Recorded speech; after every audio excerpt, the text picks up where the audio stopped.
Most of you know who I am. I'm not the fish for the Corps of Engineers coming here. Now, I guess now that Jeff's out of the running, he broke his streak. I think my streak has got to be longer than Jeff's, which is great. Appreciate the opportunity to speak to you guys today. One thing that kind of comes through loud and clear in that previous discussion was litigation. And I just want to point out, in the last 3 months, for me personally, it's never, ever in 25 years of being a fish biologist been like it's been for me in the last 3 months. I think some of you guys are tracking that we were sued back in 2019 originally. The outcome of that process was a finding that we had violated the Endangered Species Act. And ultimately, the judge put together a final order, and we've been operating under an injunction since 2021. Right. Good parts of that, bad parts of that, but one of the things that's been implemented this year for the first time under that injunction, and will go forward, is some of these large reservoir drawdowns. And if you've read the newspaper, you've probably seen my name. And we have been taking some pretty serious heat over the drawdowns, and there's been a significant sort of public backlash associated with those reservoir drawdowns. The reality of that situation is, if you're going to pass juvenile fish from these reservoirs, those particular drawdowns at that site, at those sites, and this is specifically at Lookout and at Green Beater, legitimately that's your only tool. There just aren't other options, right? I mean, the options that you have are build a structure, which costs hundreds of millions of dollars, may or may not work, huge timelines associated with that. And that's going to happen in some cases, probably in the North Sanium Basin, for instance. But it's the tool that we have. What's hard about it is that tool is hugely impactful to the public and some of the historic operations. So there was definitely a transition this year. My hope is that will get better over time, but they're likely to be in place and for a long period of time. And so it'll be interesting to see, what comes of some of that. I'm hearing about litigation from other angles. That wouldn't surprise me. It's pretty typical for us that we get sued from one side and then typically then later from the other. And I expect that will happen here. Just in the last week, DEQ is going to fine us, or sounds like they want to fine us for those drawdown operations, which were done, just so you're clear, were done under a judge's final order, which is non-discretionary. Non-discretionary. In other words, we didn't have a choice. And so I just point that out as some context. We're just operating in a completely different world than when I started my career 25 years ago. I'm not saying it's good, I'm not saying it's bad, but it's definitely different. And it takes, I think, some of the flexibility that managers had, resource managers had, and it doesn't matter who it is, it's us, ODFW, whoever it is, and it just ties your hands. Because, I was talking to Gary about some of the flows earlier. Well, I mean, we're not in it. What we're managing to are those drawdowns that are in that corridor. We're not thinking about Gary's trout. We don't know if Gary can access a particular area in his boat. because we're so focused on all these things that we need to do to meet legal requirements, and it's just really, really, different than it's been. So I don't want to overly focus on that, but I do want you to have that context. Some of the things that we're going to be doing these next couple years, are trying to address some of the things that we've been sued over in the past. Obviously, something like Cougar downstream passage was in our original BIOP in 2008. It had a 2014 timeline associated with it. Did we do it? No. Did we have what we thought were good reasons for not doing it? Yeah. Does it matter? No, because we got sued and we lost.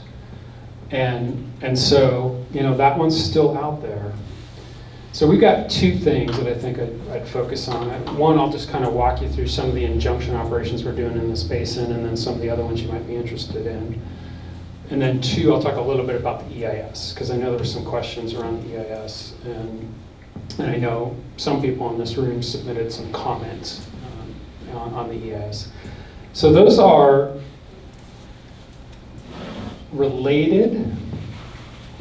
They're not the same process, but they're kind of parallel processes that are out there. So under the injunction, one of the things that we are required to do was reconsult under the Endangered Species Act. So that we are doing that now, and that process is going to finish on December 31st, 2024. So this coming December, which is going to get here in a hurry. And the outcome of that process will be just like the previous consultation, which is at the end of the day, there'll be a set of actions that the federal government's required to take to meet its requirements under the Endangered Species Act. It's not a public process.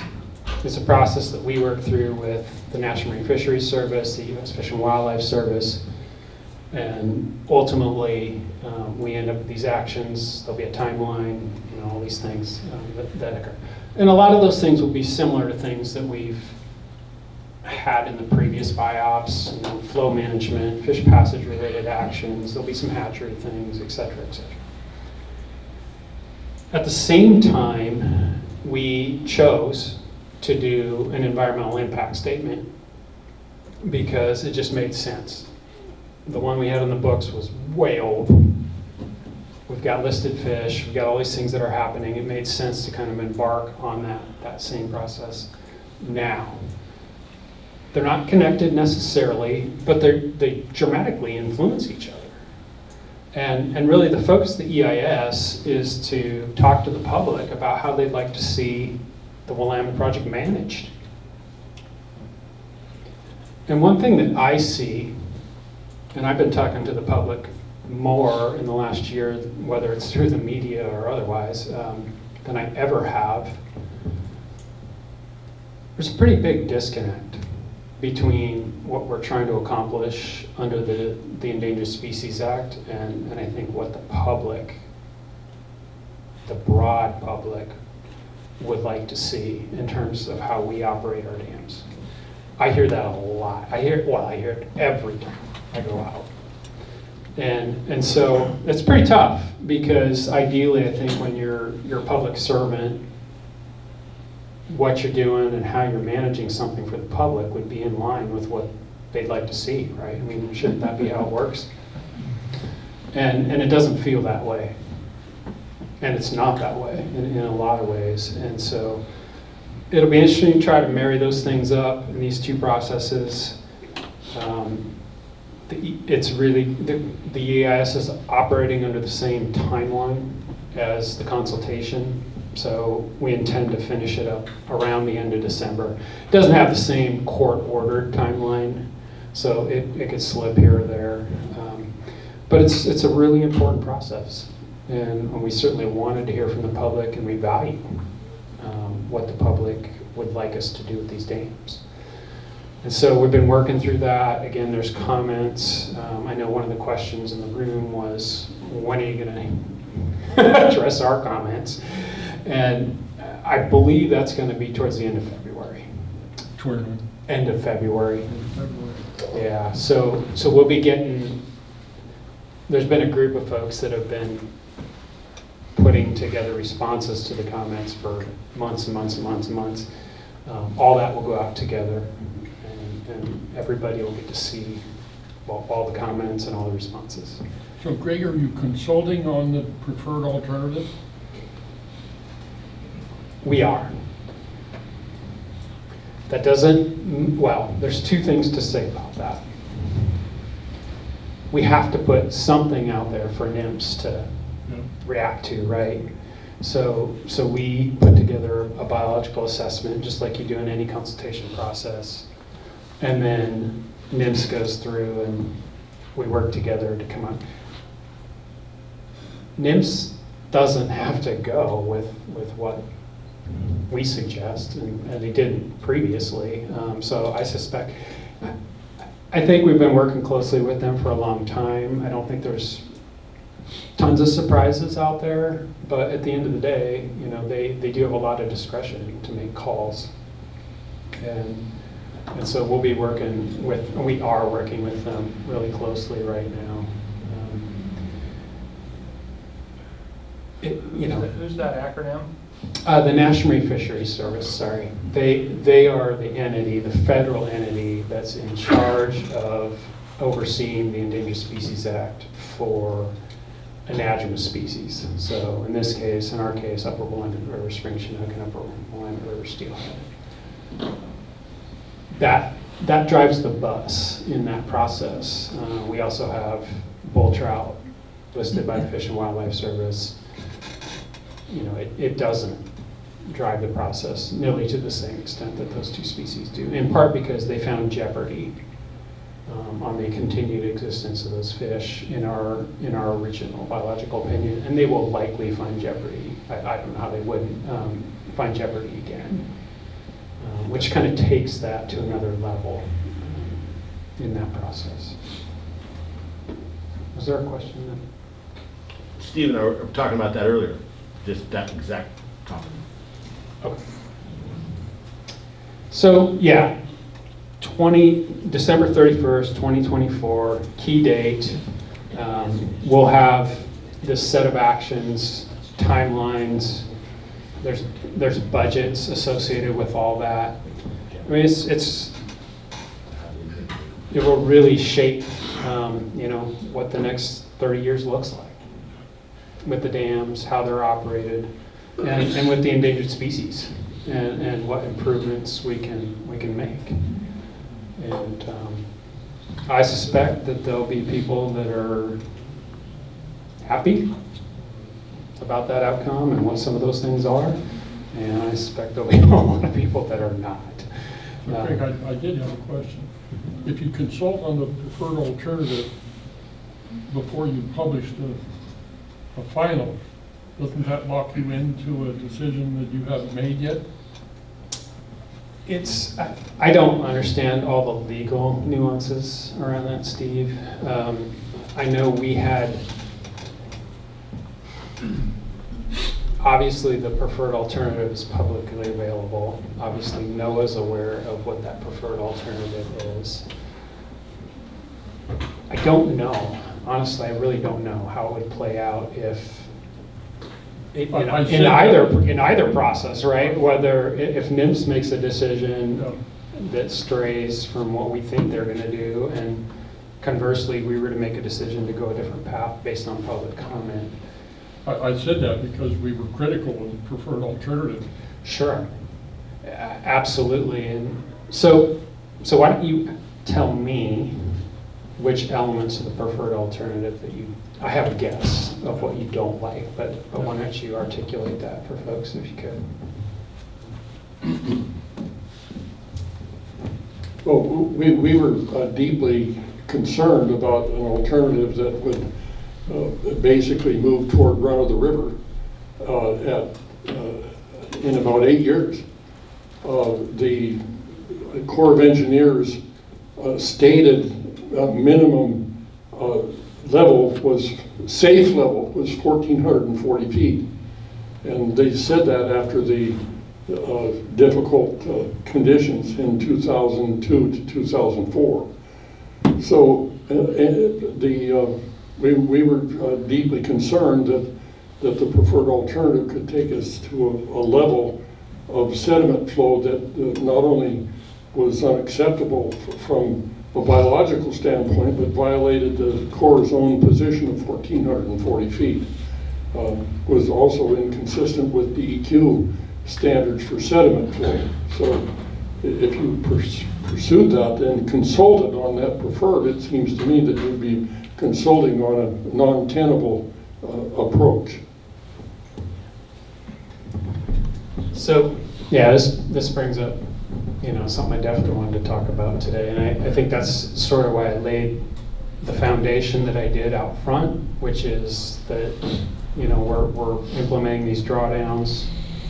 The public's got to see those drawdowns now in a very visible way. I mean, we've been doing drawdowns at other locations, Fall Creek, but it was very different, very short term, a lot less visible, a lot less impactful.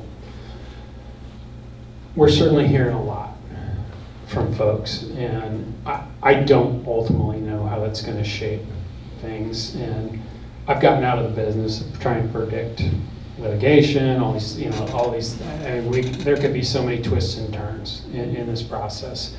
If you were to ask me where we're going to land there, truly, Steve, I don't know. I really don't know. I know there's real strong feelings, on both sides of that.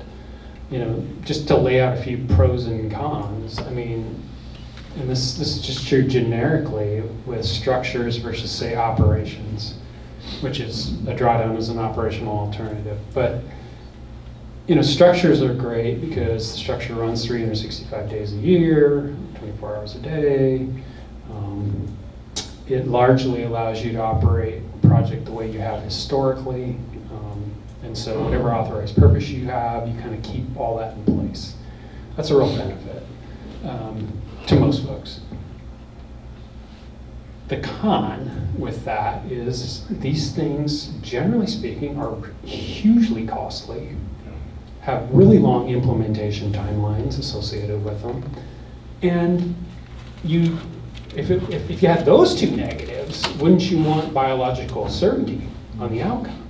And if you don't have to look very far in the Pacific Northwest to find out that's not the case, that there's been wild variability in how these things are performed. And so, that's kind of a set of pros and cons around that approach. The operational alternatives are, on the pro side, you can implement them quickly, and that's why they're being done under the injunction, right? Because that's the requirement. They generally use the existing infrastructure, so they generally are cheaper. And so those are some real benefits. The con is they can have massive impact on your other authorized purposes depending on how they're structured. Or your historic operations, which we've seen with some of the drawdowns. The other con is they're generally pretty seasonal. Like if you're using the existing infrastructure, you only have a spillway gate available for a window, not the whole year. Or you only have, you can only stay in a drawn down condition for this amount of time and not the whole. So that it tends to be, but there tends to be, in some cases, a little more biological certainty around the outcome. And I think when you look specifically at downstream passage at Cougar, exactly what I just laid out for you kind of plays out.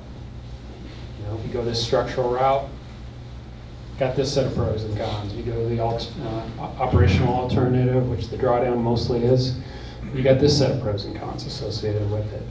And so that's the debate that we have regionally.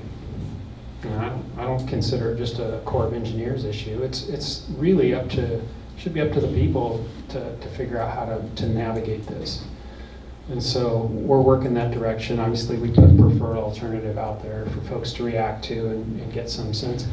I will tell you, within the internal group of folks. It was really back and forth around that particular issue.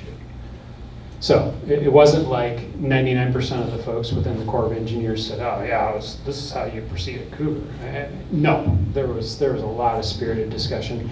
And there's a really deliberate process that would have to play out there with a number of triggers that could move it in a completely different direction, dam safety and otherwise. So yeah, it's really uncertain what's going to happen at this point. Clarification on the question. So are the drawdowns, is there anything like mandated about the levels of, so the level of the reservoir comes into play? It's not just a percentage of smolts getting out or a number of smolts coming out. So there's so there's that piece of it.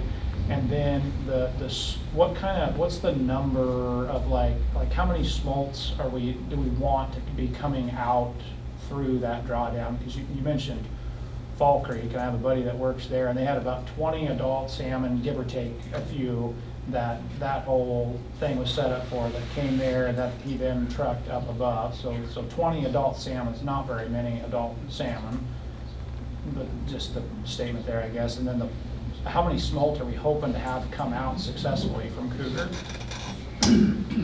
Yeah, so there's a lot to all that. I guess what I would say about that is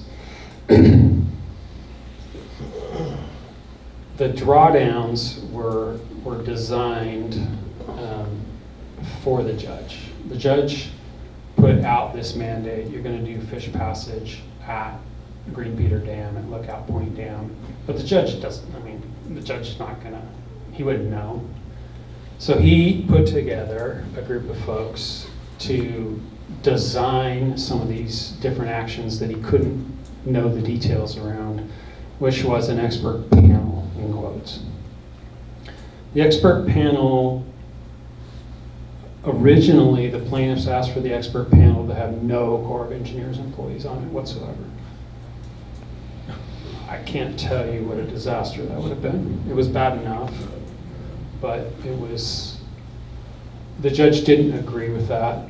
And so ultimately there was a 6-person expert panel, 2 employees that were hired by the plaintiffs as experts. One of them was a former ODFW employee, one of them was a former National Marine Fisheries Service employee. 2 folks from the National Marine Fisheries Service and 2 folks from the Corps of Engineers. I was one of those folks. And that group worked on the details of these drawdowns, what they were going to look like. I would tell you that's actually, it was a pretty straightforward process from my perspective, and here's why.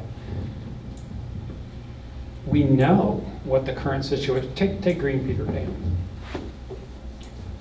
Once we lose the spillway in the summer, there's only 2 places water can go out of that dam: the turbine unit or the regulating outlet.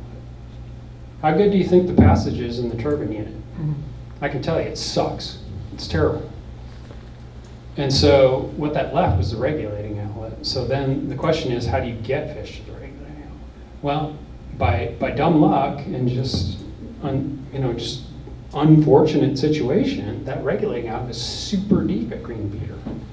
So to get fish within the 25 feet or so that they need to be vertically to actually find that thing in meaningful numbers, you have to draw Green Peter down 142 feet from its normal winter set point.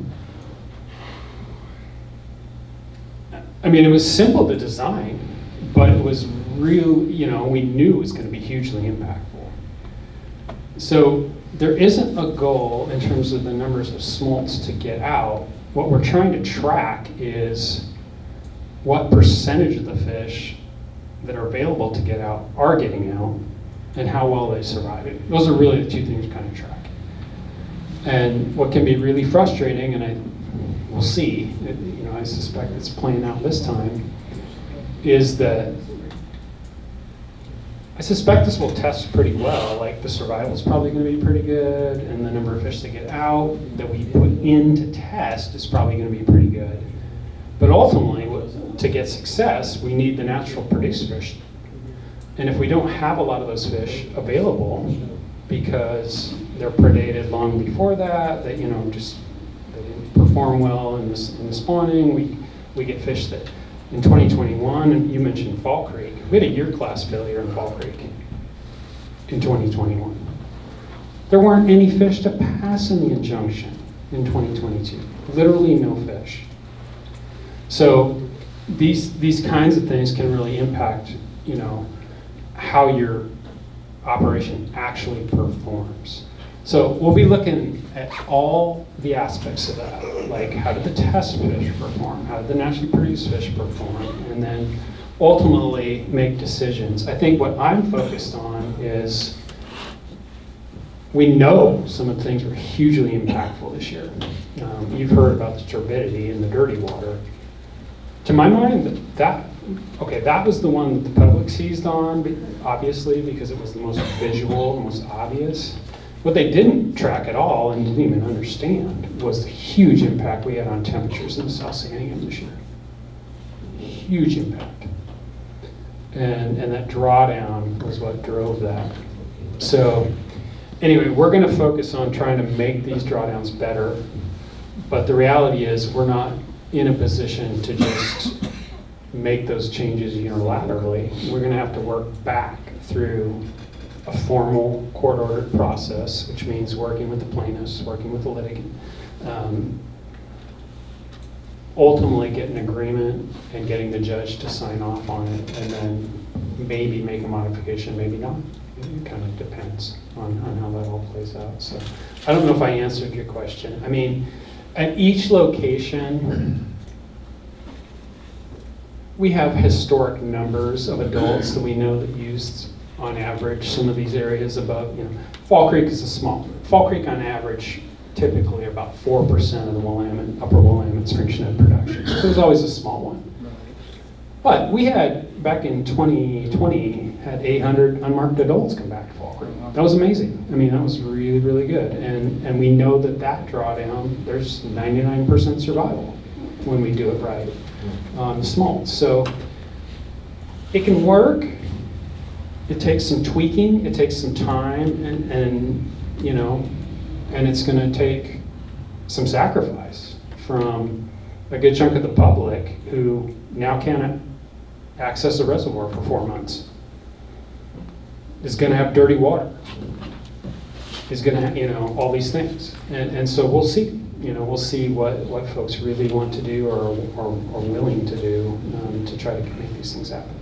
Jeff? Yeah, great. It doesn't really sound like anybody really learned from the effects of the drawdown here in 2002. I mean, that was a huge, major deal here. We couldn't fish the McKenzie River for 33 straight days due to turbidity, and then whether or not there was ever DDT found in the soil, there was a huge kill-off of insect life in the McKenzie that year. It took years, and it's finally gotten better. But it doesn't sound to me like the panel has, if they went back to the judge and said, well, this is our best alternative, it doesn't sound like they listened to anything that happened here whatsoever. Well, again, Jeff, I think there are trade-offs that are being made, and folks will agree or disagree about whether those were the right trade-offs. And that's what's hard about the world we're living in and the environment that we operate in today is when you're operating in that environment where the litigation is sort of driving what you do. It's, Who's the judge? I guess we need to take him out on the river and take him for a float. Well, so we have a requirement to put together two reports a year that go to the judge. And both those the reporting this year will lay out some of the water quality impacts. We're also we've already signaled to the judge that we'd like to to let him know that we're likely going to come forward with some changes. And we'll see, we'll see where that whole process goes. Has there been a study to show how many fish survive going through the dam? Like, for example, at Green Peters, there was that giant kill-off of kokanee. Did anybody dig that giant pile of kokanee and see how many salmon and seal skulls were in that pile of dead fish? Yeah, so that's exactly the kind of thing we're going to be laying out in this report, which will go to the court at the end of February. So that'll be based on several different pieces of data. One piece of data will be the rotary screw traps that were sitting down below Green Peter, catching everything that came through. Those are good for some things. They're not the best for looking at mortality and survival, quite frankly, although they get at that a little bit. But we also had tens of thousands of tagged fish that went into the reservoir in several different stages at several different times in that drawdown process. We're going to be relying on that data to tell us what was the fish passage efficiency, what was the fish passage survival, kind of those two key things. Was there an estimated number of how many fish were in that kill-off? The pictures I saw, there was thousands. And did nobody went down and look to see what kind of fish, other kokanee was in that pile? And you No, that- traps that you can also walk through the riverbank, pick up corpses. Yeah, no, that group of fish, that initial group of fish was sampled by ODFW pathology. Every fish that they looked at was a kokanee. There were non-A Chinook in there. All those fish suffered, which is not surprising, barotrauma. And the other thing I pointed to make here is barotrauma and kokanee was going on in Green Peter since 1969 when it went in. It's happened every year. Now, did a lot more of it happen this year? Yes, for sure. What is barotrauma exactly? So the barotrauma is a situation, think of a diver that gets the bends. When those fish are down, in this case, why was it just kokanee? When that fish kill happened, the reservoir is relatively high at that point over the actual regulating outlet gate. And so what happens in that particular case is the kokanee are down deep. Their swim bladders are set up to deal with that, right? They're regulating their... When they pass underneath the gate structure, it's like being at atmosphere, like that. I didn't do a very good job of describing this in the newspaper article, and people are like, well, what do you mean they came to the surface? Well, they didn't come to the surface. They went under the gate, and for all intents and purposes, once they pass under the gate, they're at atmospheric, they're at surface. And so it'd be like them coming from the bottom, like in a microsecond. And their swim bladders can't function that quickly. And so what you saw is a bunch of floating fish, right, in various states of, and that's the reason, is because those swim bladders, and then they can't even fight that. And then they're on the surface. It's just, you guys fish in the ocean. I fish in the ocean a lot. You bring a fish up from depth. That happens over minutes, right? And they still are having a hard time regulating. Imagine a gate structure where they go under in just a fraction of a second. And so that's really what went on there. We're talking to the state. At the end of the day, it's up to ODFW to kind of make decisions around what to do there. The numbers of fish that went out are going to be in those reports. Anybody can figure out, doing some relatively simple math, what those numbers are. I will tell you they're huge. They're really large.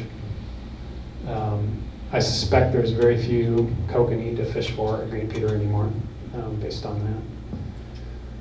And so the public, that's the public's not happy about that. Would that be the same true as with Gip? With the big drawdowns, those kokanee couldn't get deep enough? A little bit different. What we saw in this case is that first event that got the visuals, right, where there was a real barotrauma. Now, as the reservoir came down, and the head over the gate drops, the survival on kokanee went up. We were still getting lots of kokanee going out, but they were surviving at a much higher rate, and we weren't seeing the barotrauma, which was not surprising. And this is kind of exactly the way We can get slowly. that was designed. I don't know all the details on the Wikiup drawdown. It might have been more of a water quality issue in Wikiup versus a passage event. No snow melt. Versus Yeah. drought. The Yeah. barotrauma, so as a diver, if you were to dive down in the ocean or wherever and take a balloon, and you took a balloon, it's every 7 feet and something, the pressure doubles as you go down in depth. So you take a balloon and you go down 7 feet, that first 7 feet, it literally cuts in half. The next 7 feet, it cuts in half again. By the time you get down a handful of 7 feet, you're not changing very much, but you're still doubling in pressure. And so what happened is the reverse of that. You took that balloon that on the surface was, say a foot in the kokanee's swim bladder, and then you just immediately let that expand to full surface temperature. It went from a tablespoon to a 10-inch balloon in that period of time. Yeah, yeah, that's good. 50 years ago, Andy Stahl said at the University of Oregon Law School, we're going to use the spotted owl to stop logging in the state of Oregon. And he was right. He was successful. Finally, the timber industry and the forest products industry started reacting to that type of litigation and put their lawyers and their advocates into the courtroom. Are you seeing any courtroom participation by the multiple use advocates such as this group and other groups now contesting the Native Fish Society and Oregon Wild as they try to stop the use of our resources? It's a good question, and I'm assuming you saw the proposal to kill 500,000 barred owls as a way of improving spotted owl numbers. Just came out recently.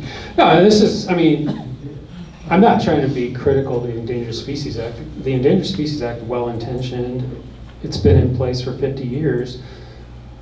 It needs, from my perspective, it needs some tweaks. There's some things that could be tweaked and make it better.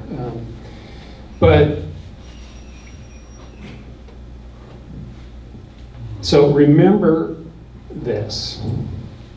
If somebody was going to address the litigation that's in place for us under this existing order, you'd really be doing that through the lens of the Endangered Species Act. So when I think about, well, how would somebody do that? I don't come up with a lot of great ideas about how somebody could say, gee, the Corps of Engineers is, in taking this approach, is violating the Endangered Species Act, and they should stop. Will other entities find other reasons under the Clean Water Act, under other environmental laws, and bring litigation? I think so. We're hearing rumblings that several of the municipalities are going to sue. I don't know under what grounds.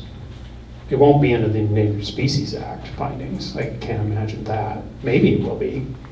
I suspect it'll be under some other water quality related,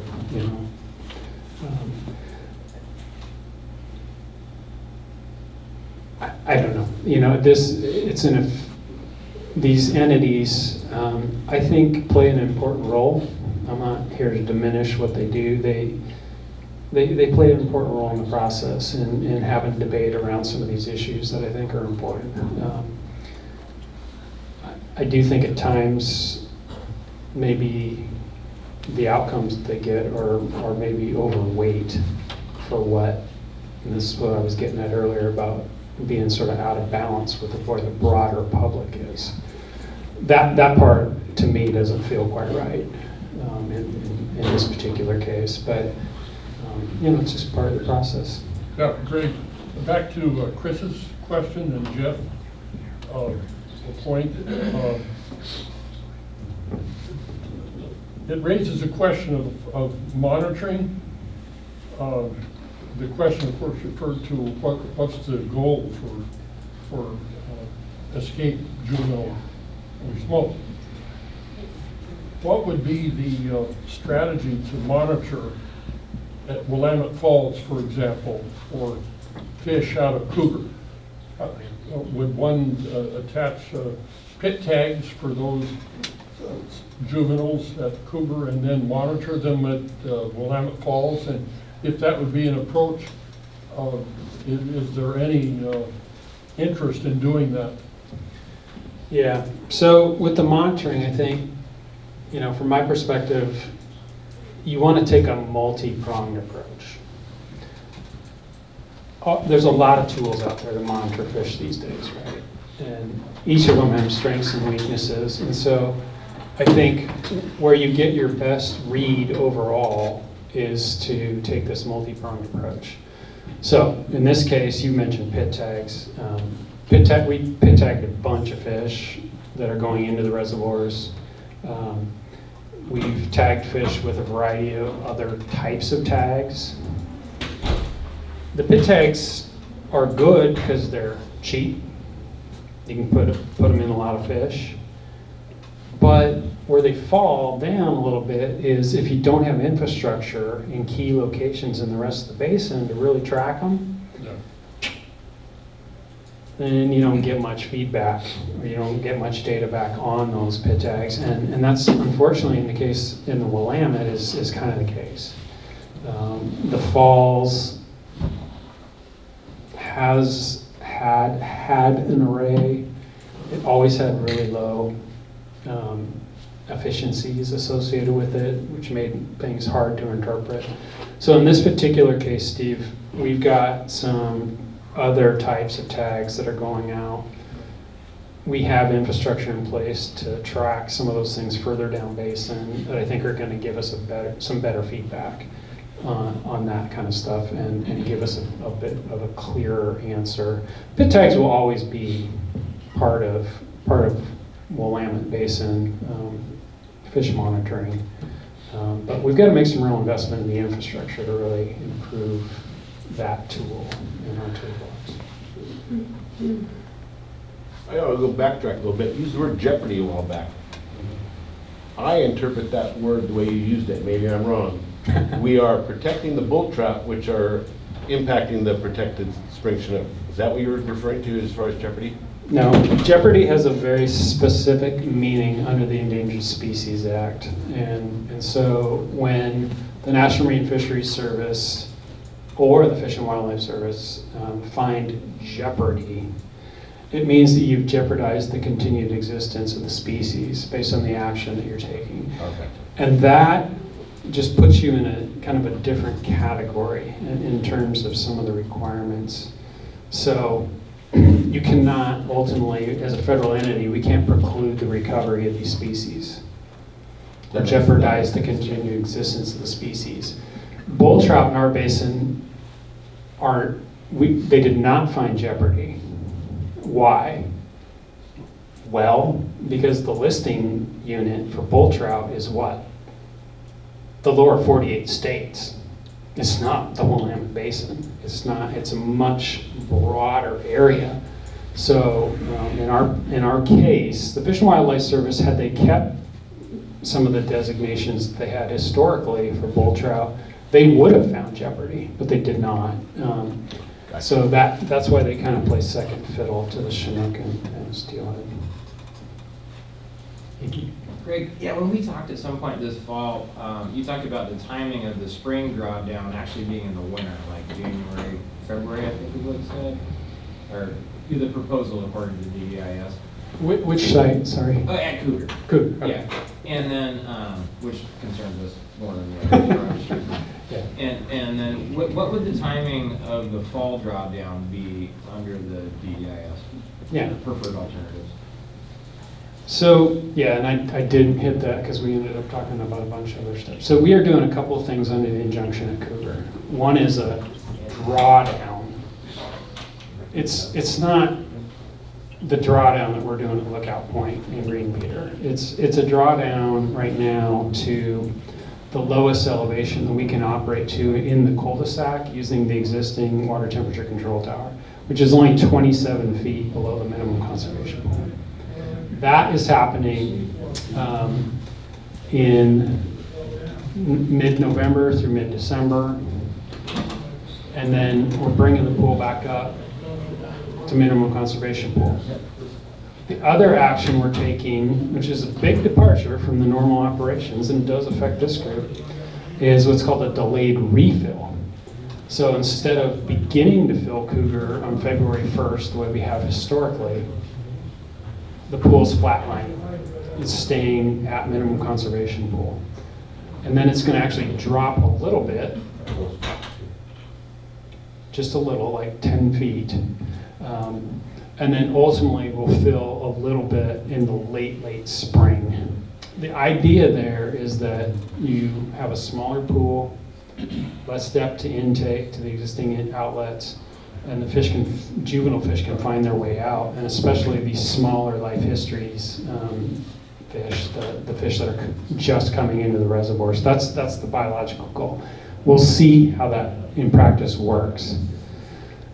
Under the EIS, I think there's, or the preferred alternative, there's probably two components to that. There's the actual design